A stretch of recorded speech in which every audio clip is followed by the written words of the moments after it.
Hello and welcome to all dear students in the forum of mathematics। इस channel द्वारा कक्षा 9 से कक्षा 12 तक के गणित विषय के लेक्चर्स अपलोड किए जा रहे हैं। ये लेक्चर्स काफ़ी सरल, अत्यंत सिंपल भाषा भी और काफ़ी रोचक हैं। विद्यार्थियों से अनुरोध है कि वे इन लेक्चर्स का आनंद लें और अपनी गणित को मजबूत बनाएं। आज का ये लेक्चर कक्षा 9वीं गणित का अध्याय 6 पर आधारित है, जिसका नाम है रेखाएं एवं कोण। आप देख रहे हैं लाइन्स एंड एंगल्स, यूनिट 6, रेखाएं एवं कोण। इसका इंट्रोडक्शन होगा। आज का जो व्याख्यान होगा ये काफी बेसिक है, काफी महत्वपूर्ण है 9वीं के बच्चों के लिए, तो ध्यान से इस वीडियो को देखें। सबसे पहले हम बात करेंगे रेखाओं की। जब हम रेखाओं की बात करते हैं, रेखा क्या है, तो देखिए जैसे एक प्लेन पेपर है और इस प्लेन पेपर को यदि हम टर्न कर दें, यहां से मोड़ दें, इस तरीके से मोड़ दिया और मोड़ने के बाद आप ध्यान से देखिए, जब इसको हम खोलते हैं तो इस तरीके से ये जो डिजाइन है, ये जो डिजाइन बन गई, आप ध्यान से देखें डिजाइन, अथवा इधर देख लें जो डिजाइन बनी, इसी को हम बोलते हैं क्या, लाइन। यही लाइन है। इसका मतलब ये हुआ कि जो लाइन है, इसको यदि हम ड्रॉ करें लाइन को, तो लाइन को जब हम ड्रॉ करते हैं इस तरीके से, मींस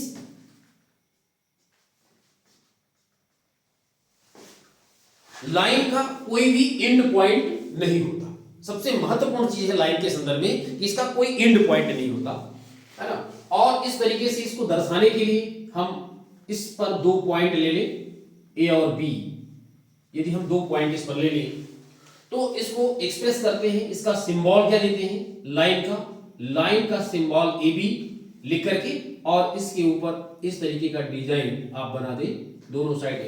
ये एरो ये बताता है कि ये लाइन यहां पर समाप्त नहीं हुई है, बल्कि ये आगे बढ़ती जा रही है। तो अनंत रूप से ये आगे की ओर बढ़ेगी। पीछे की ओर भी एरो लगा हुआ है। इसका मतलब लाइन एक ऐसी ज्यामितीय आकृति है जिसका विस्तार दोनों साइड अनंत रूप से होता है। तो इस तरीके से इसको बोलते हैं हम क्या, ये रेखा। इसको आप कह सकते हैं ये रेखा, ज्यामितीय आकृति, लाइन इसको बोलते हैं। तो लाइन के लिए सबसे महत्वपूर्ण क्या है, इसका कोई भी एंड पॉइंट नहीं होता, और इसको इस तरीके से एक्सप्रेस करते हैं। इसमें लेंथ ज्यादा होती है और ब्रेड्थ इसमें नहीं होती है। लेंथ जो है इनफाइनाइट कह सकते हैं आप। इसके बाद दूसरी जो शब्दावली हम इसमें यूज करते हैं वो है रेखाखंड। रेखाखंड आपको ये सब बेसिक चीजें रेखाखंड समझना होगा। तो रेखाखंड में हम क्या करेंगे, जो ए पॉइंट है और बी पॉइंट है, यहां से इसको कट करके अलग कर दें तो आपको क्या मिलेगा, इस तरीके से ये रेखाखंड हो गया। क्या मतलब हुआ, इसमें किसी भी साइड में एरो का निशान नहीं बना हुआ है। इसका मतलब है कि रेखाखंड की जो लंबाई है वो क्या होती है, फिक्स होती है। हम इसको मेजर कर सकते हैं, स्केल की सहायता से इसको हम मेजर कर सकते हैं।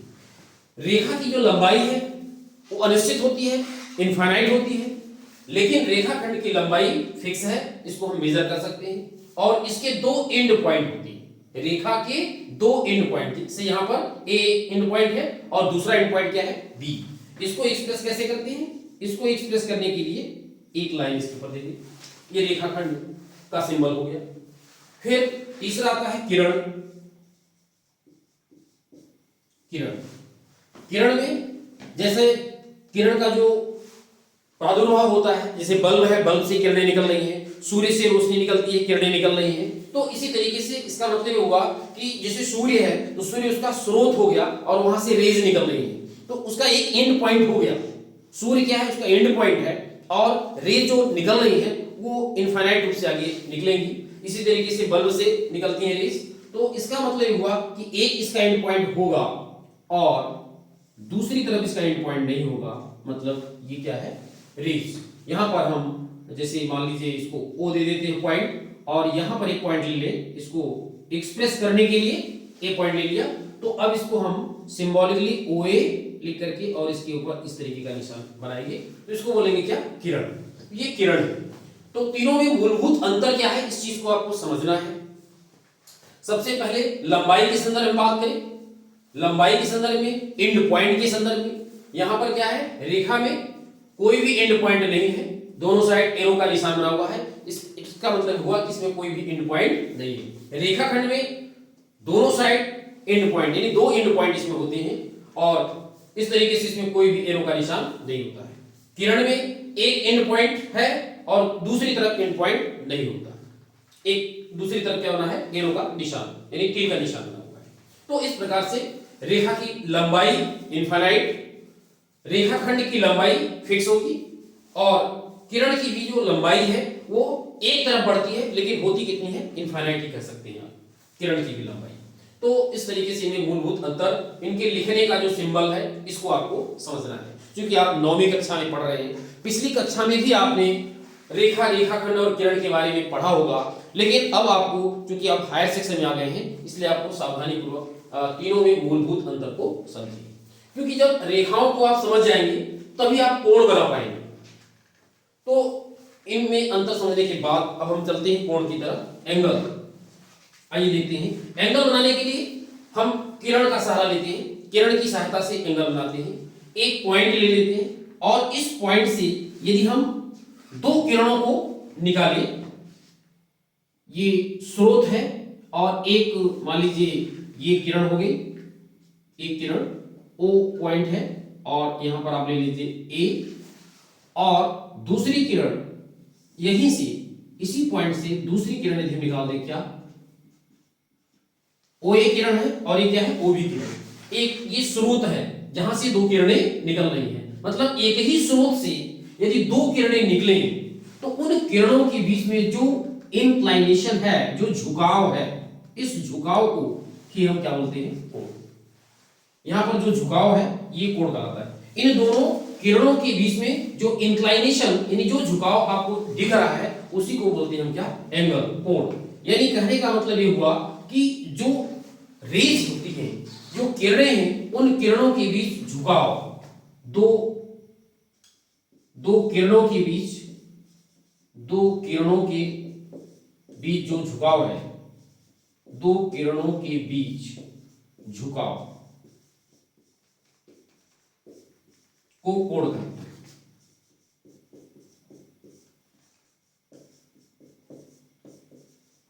ये आपको समझना है, दो किरणों के बीच झुकाव को कोण कहते हैं। कोण को सिंबॉलिकली हम कैसे लिखेंगे ये आपको सीखना होगा।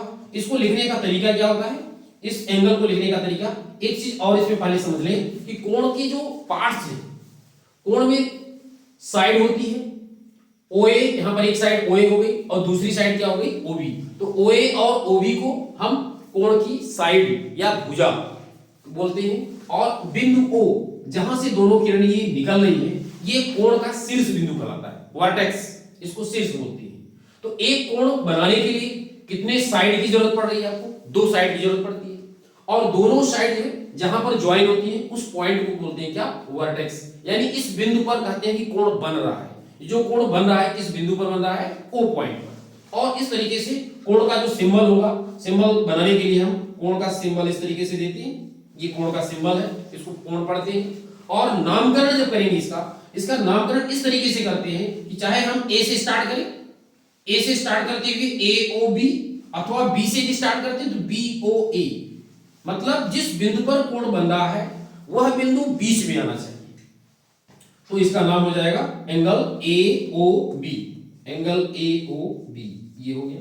या इसका दूसरा नाम भी हो सकता है एंगल, यदि हम B से स्टार्ट करें, एंगल BOA, ये इसका नाम हो गया।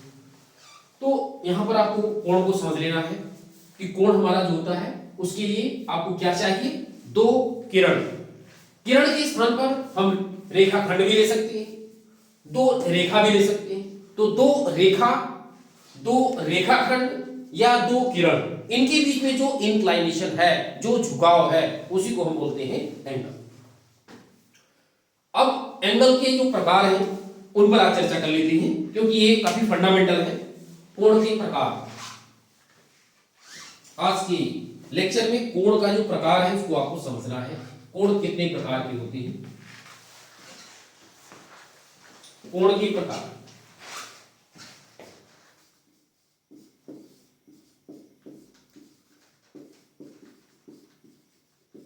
कोण के प्रकार, कोण के प्रकार को समझने के पहले एक चीज और बेसिक समझ लीजिए कि कोण का जो मेजरमेंट है, कोण का मापन, वो हम करते हैं डिग्री में। कोण का मापन, कोण का मापन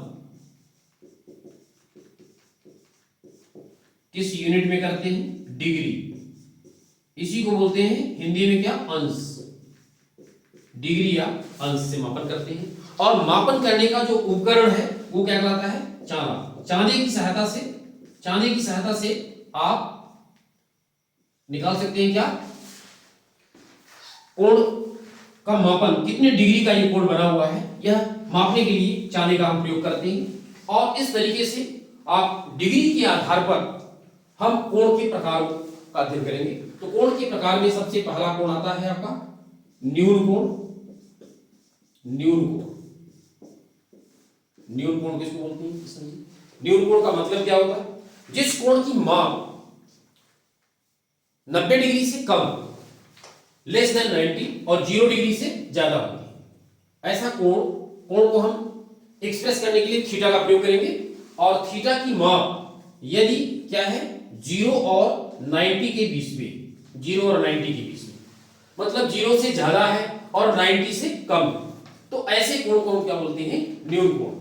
डायग्राम जब इसका हम ड्रा करते हैं तो इस तरीके से न्यून कोण आप बना सकते हैं। न्यून कोण बनाने के लिए दो किरणें बना दिया और इस तरीके से ये न्यून कोण नामकरण कर दिया जाए, ए ओ, यहां पर ओ पॉइंट है और ये पॉइंट बी ले लेते हैं।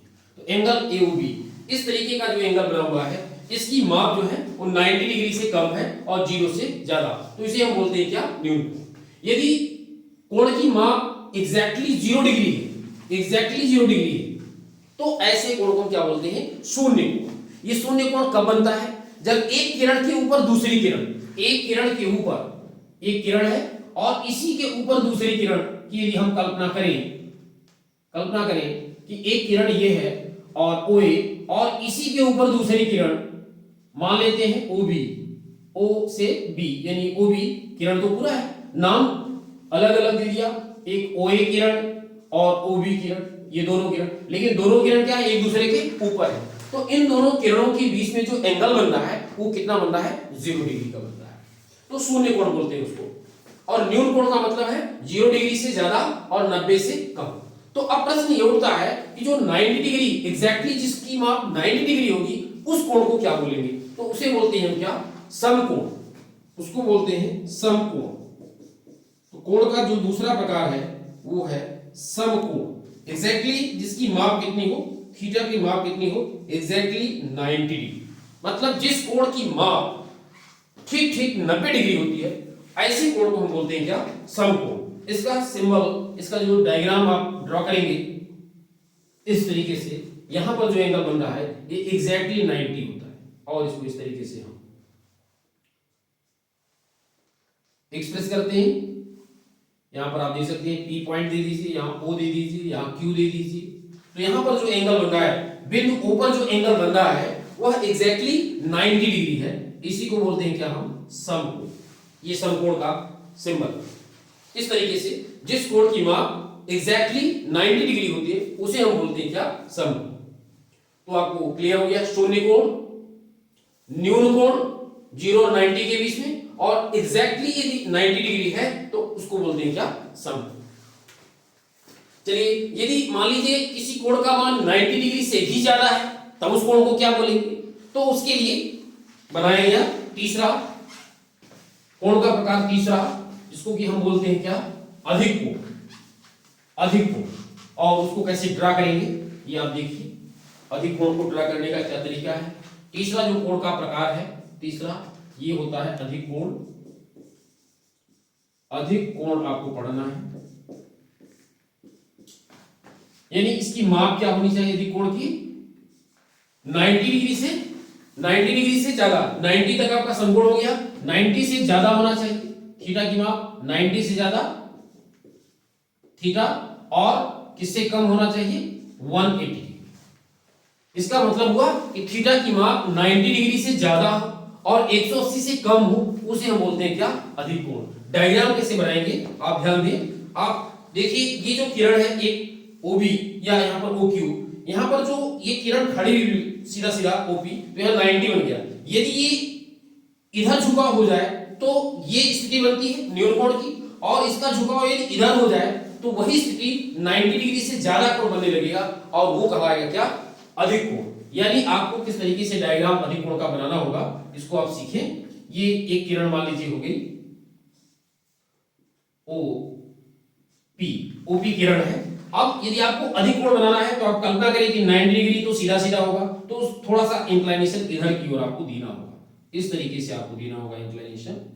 और ये जो एंगल यहां पर बन रहा है इसको Q मान लेती हूं, तो यहां पर ये एंगल इसको बोलते हैं हम क्या, अधिक कोण। ये इसकी जो माप है वो क्या है, 90 डिग्री से ज्यादा है और 180 से कम है, तो इसको बोलते हैं अधिक कोण। इसका नाम भी हम दे सकते हैं एंगल POQ अथवा एंगल QOP, नाम पढ़ सकते हैं। और चूंकि इसकी माप जो है 90 और 180 के बीच में है, इसलिए इसको क्या बोलते हैं, अधिक कोण। तो यही चीजें आपको समझना है कि यदि कोण की माप 90 और 180 के बीच में है तो उसे हम बोलेंगे अधिक कोण। अधिक कोण का एग्जांपल आप क्या ले सकते हैं, इसका उदाहरण क्या, इसका उदाहरण क्या क्या हो सकता है। देखिए इसका अधिक कोण का उदाहरण 90 डिग्री से ज्यादा, मतलब जैसे 100 डिग्री ले लें, 120 डिग्री ले लें, है ना, 150 डिग्री ले लें, तो ये सब उदाहरण है किसके, अधिक कोण। 90 डिग्री यहाँ क्लियर ही हो गया। न्यून कोण के रूप में आप उदाहरण के रूप में क्या ले सकते हैं, उदाहरण तो यहाँ पर 90 डिग्री से छोटा 40 डिग्री, 50 डिग्री, 70 डिग्री, ये सब कोण क्या है, न्यून कोण के मान। तो न्यून कोण का मान कितना होता है, इस तरीके से आप उदाहरण दे सकते हैं। समकोण तो बिल्कुल फिक्स है 90 डिग्री, और अधिक कोण के रूप में हम इस तरीके से उदाहरण लिख सकते हैं, और उदाहरण आप सोच करके लिख सकते हैं अपने से। यदि किसी कोण की माप एग्जैक्टली 180 डिग्री होगी, एग्जैक्टली 180 डिग्री होगी, तो उस कोण को क्या कहेंगे। अब देखिए चौथा कोण का जो प्रकार है इसको बोलते हैं क्या, सरल या रिज कोण, सरल या रिज कोण, स्ट्रेट लाइन एंगल, सरल या रिज कोण।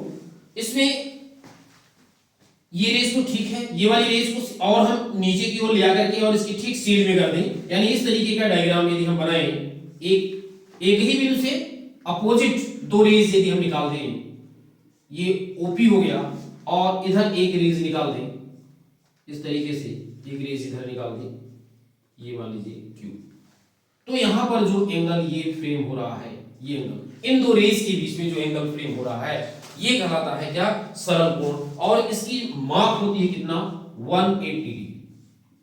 तो 180 डिग्री यानी सरल कोण किसे बोलते हैं, जिस कोण की माप ठीक 180 डिग्री होती है उसे बोलते हैं सरल या रिज कोण। इसको सरल कोण क्यों बोलते हैं, क्योंकि ये जो कोण है सरल रेखा पर बनता है। आप कह सकते हैं QO, इसको O पॉइंट ले लें, QOP एक सरल रेखा है और एक सरल रेखा पर बना हुआ जो कोण है वो 180 डिग्री होता है। और चूंकि यह सरल रेखा पर बनता है इसलिए इसको सरल या रिज कोण भी बोलते हैं। तो सरल या रिज कोण की जो माप है वो एग्जैक्टली 180 डिग्री, राइट। तो क्या कोण का मान 180 डिग्री से ज्यादा भी हो सकता है, हाँ हो सकता है। उसको देखें, उसको क्या बोलेंगे, 180 डिग्री से यदि कोण ज्यादा है और 360 से कम है तो ऐसे कोण को हम क्या बोलेंगे। आइए कोण का पांचवा प्रकार, कोण का पांचवा प्रकार,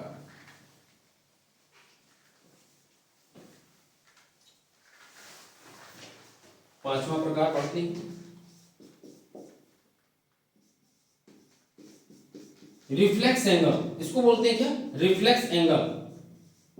रिफ्लेक्स एंगल इसकी जो वैल्यू है वो क्या होती है, 180 से ज्यादा होगी, 180 से ज्यादा और 360 से कम, 180 से ज्यादा होगी और 360 से कम, ऐसे कोण को हम क्या बोलते हैं, रिफ्लेक्स एंगल।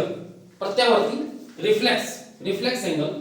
तो रिफ्लेक्स एंगल के रूप में हम यहां पर डायग्राम इसका कैसे बनाएंगे, देखिए रिफ्लेक्स एंगल के रूप में आप ले सकते हैं इस तरीके से O पॉइंट हो गया और यहां ले लिया आप ए पॉइंट ले लें, यहां पर बी पॉइंट ले लें, रेस दिखा दें, और यहां पर जो बाहर की तरफ जो एंगल बना हुआ है, बाहर की तरफ जो एंगल बना हुआ है, ये एंगल ये कहलाएगा आपका क्या, रिफ्लेक्स। ये किसका रिफ्लेक्स होगा ये भी बताएंगे आपको। ओ पॉइंट इसको यहां पर ले लिया जाए तो जो एंगल अंदर बना हुआ है, ये अंदर ए ओ बी, इसका ये कहलाता है क्या, रिफ्लेक्स एंगल इसको बोलती है। इसकी जो माप है वो कितनी होगी, निश्चित रूप से यदि पूरा कोण ले लें तो कितना हो जाएगा 360, और उस 360 में यदि ये न्यून कोण है, मान लीजिए ये आपका 20 डिग्री है या 40 डिग्री है, तो 360 में यदि हम 40 को घटा दें तो कितना मिल जा रहा है, 320 डिग्री। तो 320 डिग्री कितना है, 180 से ज्यादा है और 360 से कम है। तो आप जो डायग्राम यहां पर देख पा रहे हैं, इस एंगल को हम बोलते हैं, इस एंगल को बोलते हैं क्या, रिफ्लेक्स एंगल। और ये रिफ्लेक्स किसका रिफ्लेक्स है, ये अंदर जो एंगल बना हुआ है, न्यून कोण जो बना हुआ है ए ओ बी, इसी का ये कहलाता है क्या, रिफ्लेक्स एंगल। तो रिफ्लेक्स एंगल की जो वैल्यू है वो कितनी होती है, 180 से ज्यादा होती है और 360 से कम। तो इस तरीके से हम रिफ्लेक्स एंगल पढ़ सकते हैं। रिफ्लेक्स एंगल को और तरीके से समझने के लिए हम ऐसा कर सकते हैं कि जो सरल या रीज कोण हमारा बना हुआ है, इस सरल या रीज कोण में एक लाइन को यदि हम थोड़ा सा डिस्टर्ब कर दें, थोड़ा सा, जैसे यहां पर फिर से आप समझें इसको, सरल रिफ्लेक्स एंगल को और अच्छे से समझ लें।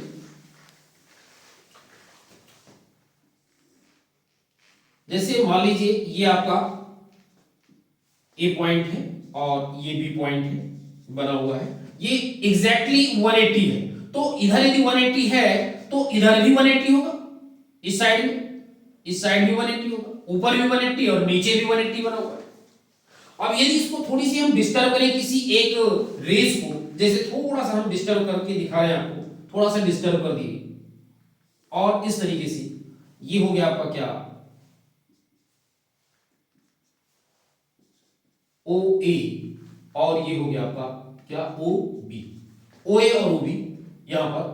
तो अब रिफ्लेक्स एंगल कहां है, इसमें देखिए रिफ्लेक्स एंगल कहां है। तो रिफ्लेक्स एंगल का मतलब हुआ कि ये जो ओ ए साइड है, अभी दोनों तरफ कोण बराबर था, ओ ए को जैसे ही थोड़ा सा ऊपर की ओर शिफ्ट किया, इस तरीके से बन गया, तो निश्चित है कि ऊपर का जो कोण है कम हो गया और नीचे का कोण क्या हो गया, 180 से ज्यादा हो गया। तो जो कोण 180 से कम हुआ, 180 से कम हुआ, तो निश्चित रूप से वो किसमें आया, अधिक कोण में। तो ऊपर का कोण तो अधिक कोण हुआ, लेकिन नीचे का जो कोण हुआ वह 180 से क्या हो गया, ज्यादा हो गया।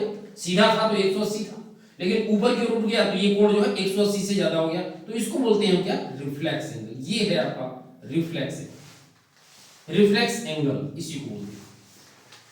तो ये रिफ्लेक्स किसका है, ऊपर वाले का, ये रिफ्लेक्स कहलाएगा। इसी प्रकार से यहाँ ये जो एंगल यहाँ पर बना हुआ है, ये एंगल जो बना हुआ है, उसका ये क्या कहलाएगा, रिफ्लेक्स कहलाएगा। तो ये रिफ्लेक्स एंगल जो होता है उसकी वैल्यू 180 और 360 के बीच होती है। इसके बाद अंतिम छठवां जो प्रकार है वो क्या है, संपूर्ण कोण। संपूर्ण कोण, संपूर्ण कोण, संपूर्ण कोण, संपूर्ण कोण। एग्जैक्टली इसकी वैल्यू जो होती है वो कितनी होती है, 360। तो जिस कोण की माप एग्जैक्टली कितनी हो, 360 होती है, उसे हम बोलते हैं क्या, संपूर्ण कोण। तो संपूर्ण कोण के रूप में हम इसको डायग्राम में कैसे बता सकते हैं कि संपूर्ण कोण क्या होगा। तो संपूर्ण कोण के रूप में ये जो कंप्लीट आपका ये एंगल होता है, यदि यहां से स्टार्ट करें, एक पूरा रोटेशन दे दें, एक रोटेशन पूरा, ये एंगल आपका ओ पॉइंट पर जो बना हुआ है, ओ पॉइंट पर बना हुआ जो एंगल है, उसको बोलते हैं क्या,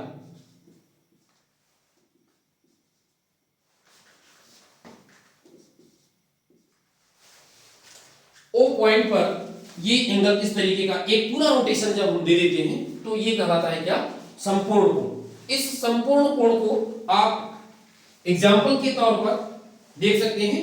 जो आपका सर्कल होता है, सर्कल, इस सर्कल के सेंटर पर जो एंगल बनता है, सर्कल के सेंटर, वृत्त के केंद्र पर जो कोण बनता है वो कितना होता है, 360। यानी एक पूरा रोटेशन, जैसे ये आपका ओए है, ये इसको आप पूरा रोटेट करा दीजिए। जैसे यहां तक रोटेट कराया तो कितना बना 30 डिग्री बना। और इसको आप बढ़ाते जाए, इसको बढ़ाते जाएं, बढ़ा करके हम यहां पर ले आ दिए, यहां पर ले आ दिए। अब कितना हो गया एंगल, अब ये एंगल कितना हो गया 90 हो गया। और इसको बढ़ाते जाएं, इसको और बढ़ाते जाएं, यदि हम यहां तक ले आ दिए तो ये एंगल अब कितना हो गया 180 हो गया, ये एंगल 180 हो गया। और इस तरीके से इसको और घुमाते जाइए और घुमाते घुमाते यहां पर ले आ दीजिए इस तरीके से। तो ये जो एंगल आपका बन रहा है ये एंगल कितना हो गया 270 डिग्री हो गया।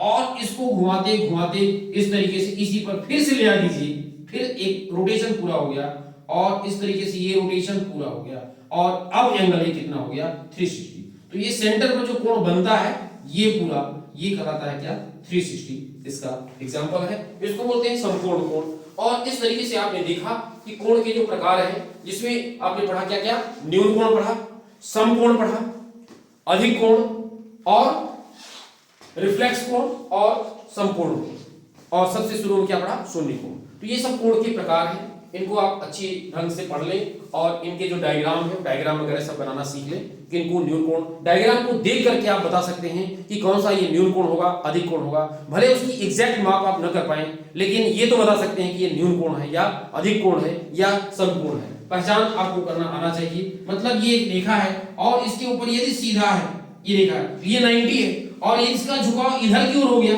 तो न्यून कोण बनेगा। इसका झुकाव यदि इधर की ओर आ रहा है तो क्या बनेगा अधिक कोण बनेगा। और एक सीधी रेखा है तो आपका सरल कोण होगा।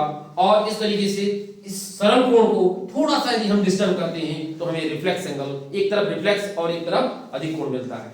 और संपूर्ण कोण जब होता है 360 तो वृत्त के अंतर्गत आपको उदाहरण देकर के ये एक्सप्लेन किया गया। तो इस प्रकार से आज की चर्चा को यहीं पर समाप्त करते हैं। आज का वीडियो या आपको मेरे साथ पढ़ना यदि अच्छा लग रहा है तो इस चैनल को आप सब्सक्राइब कर सकते हैं और सब्सक्राइब कर बेल आइकन को टच करें, साथ ही ऑल बटन को क्लिक करें ताकि इस चैनल से भेजे जाने वाला जो वीडियो है सबसे पहले आपको मिले और आप उसका विधिवत अध्ययन करें। और यदि ये वीडियो आपको अच्छा लगा हो तो निश्चित रूप से आप इसको लाइक कर सकते हैं और शेयर भी कर सकते हैं। बहुत बहुत धन्यवाद।